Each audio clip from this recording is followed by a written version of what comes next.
I was sitting in my corner office at Phoenix Capital Management, staring out at the Manhattan skyline through floor-to-ceiling windows, when my phone buzzed with an email notification at exactly 3:47 p.m. on a gray Tuesday afternoon.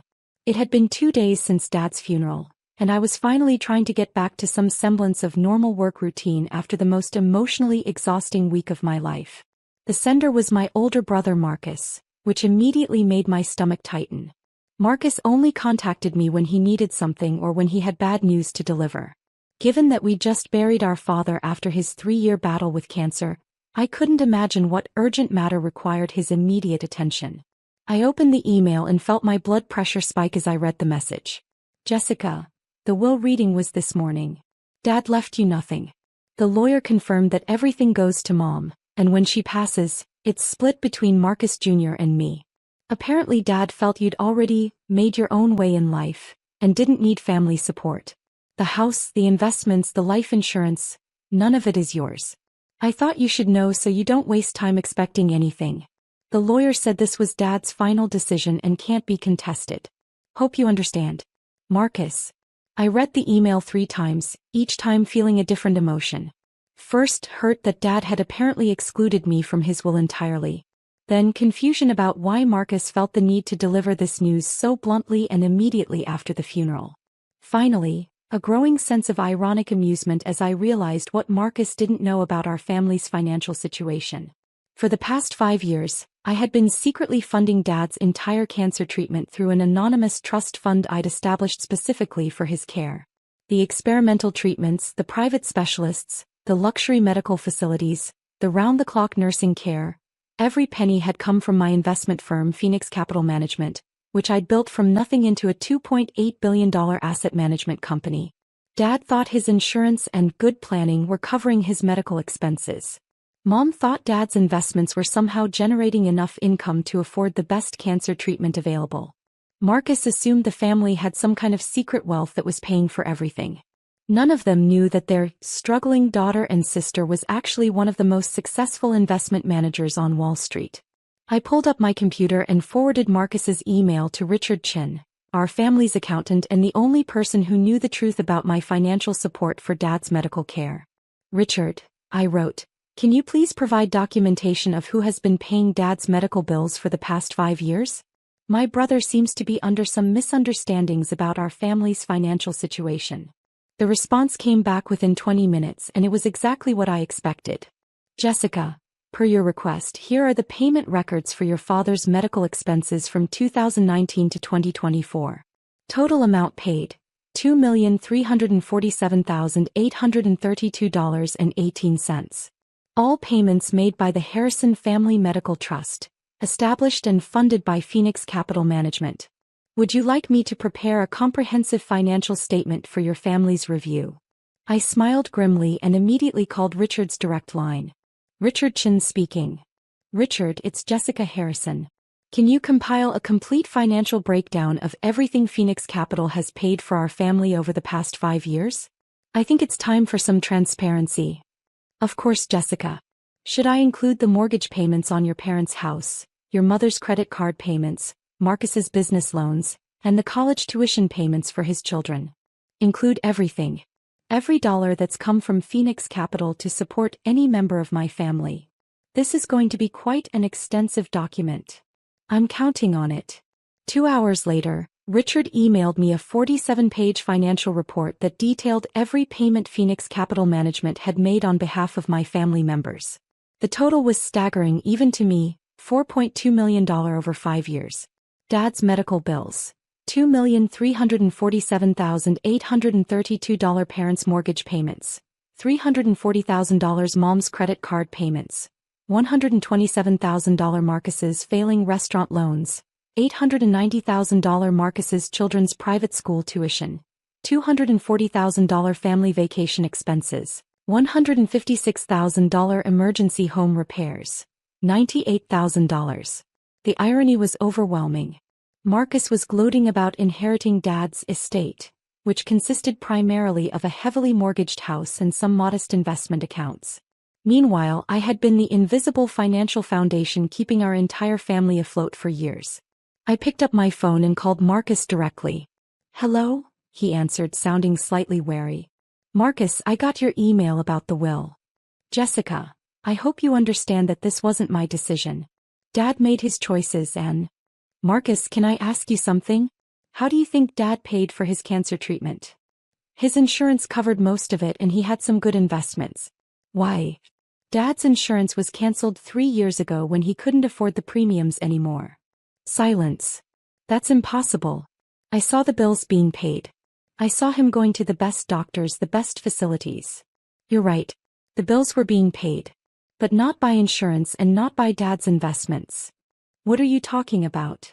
Marcus, Dad's entire cancer treatment was paid for by a trust fund that I established and funded through my investment company. Your investment company? Jessica, you work at some small financial firm. You can't possibly have that kind of money. I looked out at the Manhattan skyline, at the empire I'd built that my family knew nothing about. Marcus, I don't work at a small financial firm. I own a $2.8 billion asset management company. Phoenix Capital Management. That's impossible. Is it? Did you ever wonder how Dad could afford $50,000 a month experimental treatments? How Mom's credit cards somehow never got declined despite her shopping habits? How you got approved for those restaurant loans despite your terrible credit history? Jessica, what are you saying? I'm saying that for the past 5 years, I've been the primary financial support for this entire family. And now you're telling me that Dad left me nothing in his will because I'd already made my own way in life. I don't understand. Marcus, your children's private school tuition? Phoenix Capital has been paying that. Your restaurant loans when the business was failing? Phoenix Capital guaranteed those loans. Mom and Dad's mortgage when Dad got too sick to work? Phoenix Capital has been making those payments. I could hear him breathing heavily. How much money are you talking about? Over the past 5 years, I've provided $4.2 million in financial support to our family. $4 million? That's impossible. Would you like me to send you the documentation? Because Richard has compiled a very detailed report. Who's Richard? Our family accountant. The one who's been managing all these payments for the past 5 years. We don't have a family accountant. You do now. And Marcus? That inheritance you're so excited about? Dad's house that you think is paid off? It's not. There's still $180,000 left on the mortgage, and Phoenix Capital has been making the payments for the past 3 years. Complete silence. Marcus, are you still there? Jessica, I don't know what to say. You could start with, thank you for keeping our family financially stable while Dad was dying. I had no idea. None of us did. I know you didn't. That was the point. I wanted Dad to focus on getting better, not on worrying about money. But why didn't you tell us? Because I knew this would happen. I knew that suddenly everyone would start treating me differently. I knew there would be expectations and requests and complications. Jessica, I feel terrible. That email I sent was incredibly hurtful and completely unnecessary. But it was also enlightening. What do you mean? It showed me exactly how this family views my contributions. Dad apparently thought I didn't need or deserve any inheritance because I'd made my own way. You felt the need to rub it in my face immediately after the funeral. Neither of you bothered to consider what I might have sacrificed to ensure Dad got the best possible care. We had no idea you were paying for everything. And that's exactly the problem, Marcus. You had no idea, but you also never asked. You just assumed everything was being handled by someone else. What happens now? Now you know the truth. Dad's medical bills, the mortgage, Mom's expenses, your business loans, your kids' education, all of it has been coming from my company. Are you going to stop paying for everything? I'm going to reevaluate how I support this family going forward. What does that mean? It means that financial support comes with expectations of respect and gratitude. It means no more taking my contributions for granted. Jessica, please don't punish Mom for Dad's decision. I'm not punishing anyone. But I'm also not going to continue being the invisible bank for a family that doesn't acknowledge my existence. After I hung up, I sat in my office for a long time, thinking about the complicated dynamics of family, money, and recognition. I'd spent 5 years ensuring that Dad received the best possible medical care, that Mom never had to worry about finances, that Marcus's business failures didn't destroy his family's security. And my reward was being written out of Dad's will because I'd apparently made my own way. My assistant knocked on my door. Miss Harrison? Your mother is on line 1. She says it's urgent. I picked up the phone. Hi, Mom. Jessica, Marcus just called me. He said something about you paying for Dad's medical treatment? I'm very confused. What did Marcus tell you? He said you own some big investment company and that you've been paying all our bills for years. That can't be right, can it? I took a deep breath. Mom, it's completely right. Phoenix Capital Management is my company. I built it from scratch over the past 12 years, and it now manages $2.8 billion in assets. But Jessica, you never told us you were successful. I told you I was doing well. You and Dad just never asked for details. We thought you were just getting by like most young people. Mom, I haven't been just getting by for a very long time. I've been taking care of this entire family financially. Why didn't you tell us? Because I wanted to help without changing our family relationships. I wanted Dad to focus on fighting cancer, not on feeling guilty about money. Oh my God, Jessica. All those bills, all those treatments we thought were covered by insurance were paid by my company. Every single one. How much money do we owe you? You don't owe me anything, Mom. I did it because I love you and Dad. But I'm hurt that Dad apparently decided I didn't deserve to be included in his will. Jessica, I had no idea about his will. He handled all of that with the lawyer privately. Mom, the house you're living in, do you know the financial situation? Dad always said it was paid off. There's $180,000 left on the mortgage. Phoenix Capital has been making the payments. I could hear her crying softly. Jessica, what have we done? You haven't done anything wrong, Mom. But this family needs to have some honest conversations about money, about respect, and about how we treat each other. What can I do to fix this? You can start by understanding that I'm not the struggling young woman you think I am. I'm a successful businesswoman who chose to help her family quietly and without recognition. I'm so proud of you, Jessica. And I'm so sorry we didn't see what you were doing for us. Thank you, Mom. That means a lot. What about the will? Can we change it somehow? I don't want Dad's money, Mom. I never did. But I wanted his respect and acknowledgement. I wanted him to see me as successful and capable. He did see that. He used to tell people how smart you were, how driven. Then why did he write me out of his will? I think he was trying to be fair. He knew you were doing well and he wanted to make sure Marcus and the grandchildren were taken care of. Mom, Marcus has been taken care of by my company for years. His business loans, his kids' education, his mortgage when he defaulted, all of it. We had no idea. I know. And that's exactly the problem. Over the next several weeks, my family's entire dynamic shifted dramatically. Mom insisted on meeting with Richard to understand the full scope of my financial support. Marcus came to my office in Manhattan, the first time he'd ever visited my workplace, and spent 2 hours asking questions about my business and apologizing for his email. Jessica, he said as we sat in my conference room overlooking Central Park, I've been thinking about that email I sent and I realize how cruel it was. It wasn't just cruel, Marcus. It was revealing. It showed me exactly how this family perceives my value and my contributions. I was wrong. Completely wrong. And I'm sorry. What are you sorry for specifically? For assuming you needed our family's money. For not recognizing what you'd accomplished. For not bothering to learn about your success before judging your worthiness. And for treating you like the little sister who needed protection instead of the successful woman who was protecting all of us. That's better. Jessica, can I ask you about your business? I want to understand what you've built. For the next hour, I explained how I'd started Phoenix Capital Management with $50,000 in savings and had grown it into one of the most respected investment firms in New York.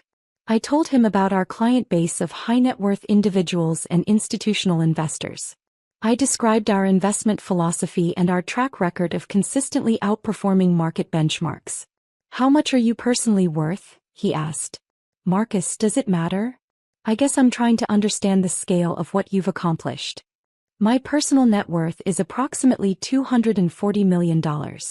He was quiet for a long time. Jesus, Jessica. You're worth more than everyone in our extended family combined. Money isn't everything, Marcus. But respect is. You have my respect. You've had it all along, but I was too stupid to show it properly. What about your restaurant? Is it doing better now? Actually, yes. The loans you guaranteed allowed me to restructure the business properly. We're profitable now and I'm planning to pay back every penny you invested.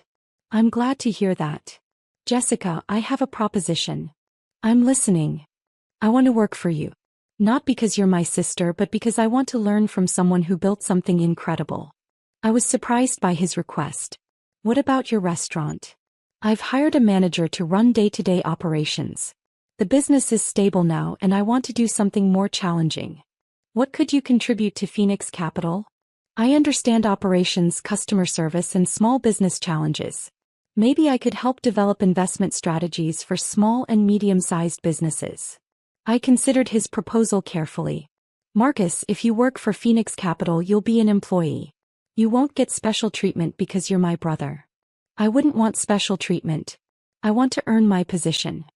And you'll need to complete a formal training program in investment management and financial analysis. I'm willing to do whatever it takes. All right. You can start as an associate in our small business investment division. But Marcus. Yes. Your success will depend entirely on your performance, not on our family relationship. Understood.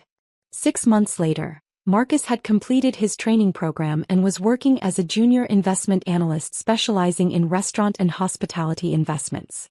Mom had moved into a smaller, more manageable apartment that Phoenix Capital owned, and she'd started volunteering with a cancer support organization. The inheritance situation resolved itself when Mom decided to split Dad's modest estate equally among all three of us, Marcus Jr., and me. It wasn't a large amount of money, but the gesture meant everything to me. Your father would be proud of what you've accomplished, Mom told me over dinner one Sunday evening. And I think he'd be ashamed that he didn't recognize your success properly. He was a good man, Mom. He just had a blind spot when it came to understanding what I'd achieved. We all did. But we're learning. Good. Because families should support each other's success, not take it for granted. Jessica, can I ask you something? Of course. Are you happy? With all this success, all this money, are you actually happy? I thought about her question carefully. I'm happier now than I was 6 months ago. Because of the money? Because of the respect? Because this family finally sees me for who I really am, not who they assumed I was. We see you now. And we're proud of you. That's all I ever wanted. As I looked around the dinner table at my family, Mom asking thoughtful questions about my business, Marcus sharing insights from his new career in investment management, Marcus Jr. talking about his plans to study business in college, I realized that sometimes the best inheritance isn't money. Sometimes the best inheritance is finally being seen, understood, and valued for who you really are. The Harrison family had learned that success comes in many forms, and the most important form is the courage to build something meaningful, even when no one is watching or appreciating your efforts. Dad's will might not have included my name, but his legacy would live on through the family that had finally learned to recognize and celebrate each other's true worth.